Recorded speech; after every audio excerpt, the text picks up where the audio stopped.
All right, so what I've got up here is the WASDE report, and I think it's important that we spend some time on it because that's the big report coming out next Tuesday. You know, as we look at what the market's done for the last 3 weeks, it's done absolutely nothing. It's just traded in a very, very tight range, and I think the reason is that traders are just waiting on information to make some new decisions on. So that information is coming Tuesday, whether we like the information or not doesn't matter. The June 30 crop report is what people are going to trade. So let's go through what the different cases are and what could really move the market in what direction we can. You know, where's the sensitivity, right? And then from there we'll look at the charts. So if we look at corn, these columns here are the USDA reports that they've put out, and those are brought into our neutral case right here. So then the one to the right is a bullish case, the one to the left is a bearish case, and we can see the impacts on what the carryout does. So and what these numbers are don't really, they're less important than the trend and what the sensitivity is. So what variables can we really move? You know, this is your acreage number. They've been saying that we have 97 million acres of corn planted, and most of the trade seems to be talking about corn acres becoming between 94 and 97. Um, there's a few people out there that are saying, oh, maybe we'll have 91, 89, some really kind of drastic numbers. So what happens if we decrease acres, right? If we shift them? And what happens to yield? This is the next big number. This is what the USDA is saying we have at 178.5. What if we trim 6 bushels an acre off of it? What if we add to it? If you look at the forecast looking forward, there's nothing threatening in the forecast. All the way through July 7th, which is your 14-day forecast, it looks pretty much perfect. Above normal rainfall, not excessive heat. There's just not a lot of reasons why people um, would want to put a bunch of weather premium into the market because there's just nothing threatening that's out there. So I think we have to start preparing for and talking about above trend line yields becoming a reality. Now, this number right here could be a big one. There's more and more chatter that the USDA is going to change last year's ending stocks or this year's beginning stocks by making adjustments to the size of last year's crop. Now, historically, they don't usually do that in this report, but they could. And if they increase it, it's bearish. If they decrease it, it could be bullish. And then this is the big one I think people are going to look at, which is the use number. You know, every day that ethanol continues to be below its seasonal grind pace is more or less supply and more residual supply. So that increases our carryout. So here's the deal for corn as I see it. Our bullish case gets us to a 2 billion bushel carryout. And that's if you drop 3 million acres off, you hit the yield by 6, and you meet or beat all of the export numbers and all of the demand numbers. So even in your bullish case, you're not talking about significantly higher prices because historically a 2 billion bushel carryout doesn't relate to much higher prices. Now, can it cause some short covering and can we get some uplift because people just were betting on this number and they have to have this and they end up with this one? Absolutely, that can happen and it might. But a major bull move where we have a plus $4 corn price and we're talking about tight supplies. I think something's got to change more drastic than this in order to get that type of thing happening. Beans are a little bit more interesting because their spread right between your bearish case and your bullish case is much more dramatic, and they're much more sensitive to yield as well. So if we increase acreage, if we decrease corn acres, and that would imply an increase in beans likely. So if we do that, then obviously we get to have really burdensome carryouts. And if we have a yield that is in excess of trend, and this bean crop really does play out well, then beans could become very burdensome very quickly, and we could actually have a carryout all more than double of what the USDA has been saying. So the bearish case is very real in soybeans. And there's chatter that they're actually going to increase last year's crop size and increase that beginning stocks number. So that would be a wild card and something that nobody was really thinking about. So the bullish case is also very real in beans. If we don't plant the acres, or if we get a yield hit, and China steps in and does buy, we can really uh, push beans a lot higher if this carryout number starts to go. So beans actually have a lot of story, and I think that they've got the catalyst that could drive their trading ranges much higher, or much wider than what we've been doing. So stay tuned to beans, because the the the range could really get pretty wild. Historically, from here to harvest, beans have typically traded in $1 range, and wider. So if you analyze where the volatility might be, it's more likely in soybeans than it is in corn, especially with the carryout where we are. So let's look at what the charts say. Here's soybeans, right? Nothing has happened for 13 days. We've been in a very tight range, and the reason is evident, right? You've got this huge spread of what the carryout could end up being, and we have the potential for it to be much tighter. So sellers have not been real aggressive, but buyers have been pretty timid. So as a grower, what I'm seeing here loud and clear is downside risk.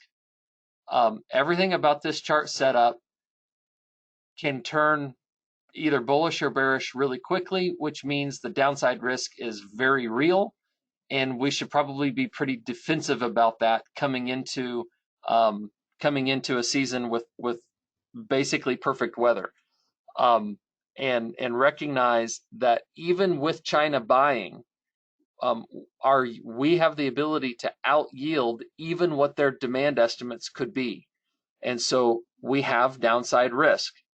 And I kind of hate to say it, but this low is in jeopardy of being taken out if we start to break much lower. We saw this yesterday with the shock announcement from Navarro, where he kind of let his tongue wag a little loosely, and the market reacted instantaneously and very negatively. What was interesting about this is that the volume was very high, and the open interest declined almost immediately, which means everybody that was long in here ran for cover. Any hiccup in demand is very negative for soybeans, is the message that I took from from this little debacle that happened the other night.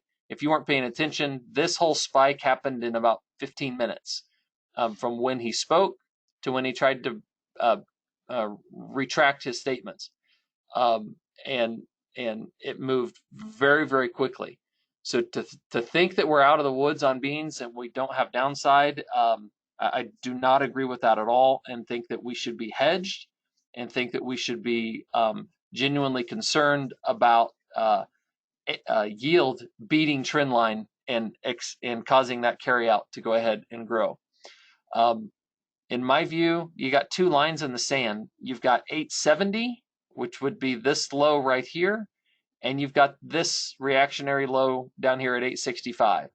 If those two lows are were to fall, then to me that would establish that a significant break has happened and a leg lower is underway.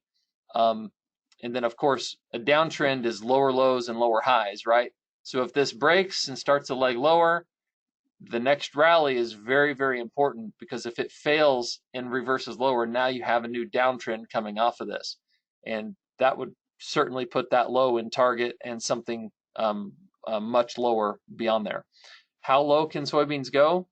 You know, if we have an 8 or 900 billion bushel carryout and corn has 4, you know, I don't know if we're going to have a 7 in front of it or a 6 if that were to happen. Now, on the flip side, if this high gets taken out and we're able to rally and get above this 930, 920 level, which would be all this prior resistance over here, if we're able to get above that, that would tell us that our carryout's likely dropping, and and we could really accelerate to the upside. A carryout below 300 million bushels would be very tight, and I don't think we'll trade. That puts $10 in target pretty easily. So there you've got beans trading in the tight range with the possibility of $2 either side of where we're currently at, based on with carryout numbers. So I think beans are going to be much more volatile than anything else, and you just want to be ready. But as a grower, great time to own puts because you can reduce that downside risk and keep your upside wide open. All right, let's look at corn, because corn did have a little break yesterday, and we'll wait and see if it's going to be real or not. This is the area marked in price and time where we hoped that we would get to sell a summer rally, right? We hoped that we'd get a short covering event and we'd get to lay off some of that risk. It's looking less and less likely that that's going to happen, especially before this report. So yesterday, we've been talking about it. Same thing in beans. This 339 level gave way. We broke decidedly below it on high volume and held it. Now, Navarro's comments didn't help anything, but this move was set anyway because the conditions report just keep getting better. The corn crop looks to be growing in size, not shrinking, and there's nothing super threatening that's outside it. So the question is can demand, can ethanol demand pick up enough and exports pick up enough in order to offset the yield potential that continues to be growing? And I just don't know if it will. What this is telling me technically is we broke the recent congestion zone. We did it on high volume. And if we are able to take out today's low, you've got a definitive break below the cloud, and that leg to the downside should be beginning. And definitely this 330, 325 level is your first target and in jeopardy. If we close below this 325 level, which would be down in here, then I think that sets up a much more significant move to the downside. And I don't know where that floor is or where the support could happen. So corn is on the verge of being in trouble, and if you have downside risk in it, move it. This is a no-brainer. Get rid of that risk, get it out the door, and it doesn't matter what the puts cost. Buy puts, sell cash, sell basis, whatever it is, because that risk is very, very real. People are talking, well, the funds are too short, right? They can't get shorter than they already are. They're already 300,000 contracts short. Yes, but guys, there's nothing that prevents them from going to 800,000 contracts short or 500. There's no rules that say they can't get as short as they want to get. They can absolutely push this thing lower. And now they don't have to, but the reality exists. So if anybody is out there saying it can't happen, ignore them. It absolutely can, and it makes sense to hedge. If we're able to crawl above 52, this level up in here, if we're able to crawl above that and close, then we've got a shot, and we've got a shot at short covering. If for some reason we're able to break this 382 level and rally 50 cents from here and close it, then that would tell us that something fundamentally has shifted. Either our yield isn't what we thought, or demand is greater, maybe a combination of both. But I think it takes a move all the way up there to turn this chart pattern really bullish, and to make you think that we may have much higher highs coming. So so here's the next question. Lots of talk about re-ownership, right? I'm not happy with selling 338, 340 corn. It doesn't make me feel good. So I must have upside risk, right? So I need to re-own my bushels. At the moment, I completely disagree with that logic. The carryouts that we're talking about are, let's pull that back up here. The carryouts we're talking about do not warrant higher prices, even in your most bullish case. So a re-ownership strategy of, hey, let's buy cheap calls and hope that we get a rally. I think it makes a lot more sense to remove your downside risk and buy it higher after something materials happen to change the outlook.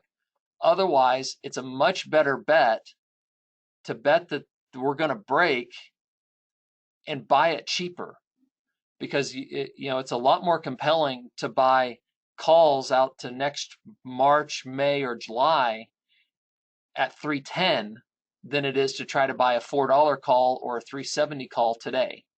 So because your odds just don't favor that at the present moment. So my thought on re-ownership, my thought on hedging is it's a must. Absolutely hedge your corn because the downside is real. And re-ownership, wait for this market to break and wait for it to get absolutely pummeled before you start looking to re-own bushels. You're going to be much further ahead at that point.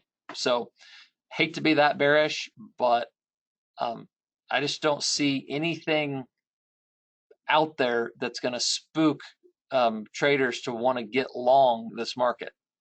It's just not there. Wheat is a little bit better story, but it's not not out of the woods, and I don't know if wheat can survive a serious implosion by corn. So we do have this double bottom that's occurred here. We have this nice little number 13, and we have a 9 that happened yesterday. So all of the indicators have suggested that this downside move has come to an end, and that very likely this massive outside day up is a reversal pattern, and wheat has a little bit of technical catalyst that could push us higher. We actually have a bullish divergence down here as well. So we have bullish divergences, we have 13s, we have 9s, we have a big move to the downside and a massive outside day up.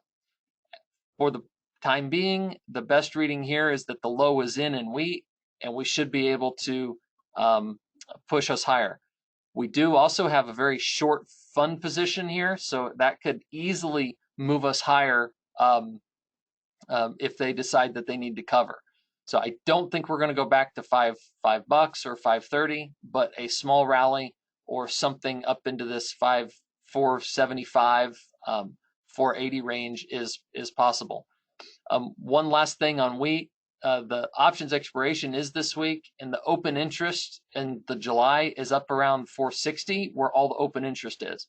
So there's a chance we could get a bump just off of options expiration up into that area. So for now, I wouldn't do any hedging. I wouldn't do any sales. I just wait on wheat and see how this kind of materializes.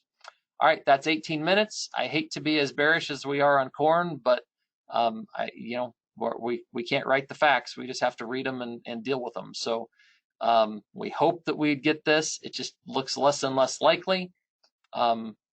So coming into the report on Tuesday, I highly recommend being hedged with your upside open just in case something good does happen. And with that, we will connect with you next week. I hope you have a great day.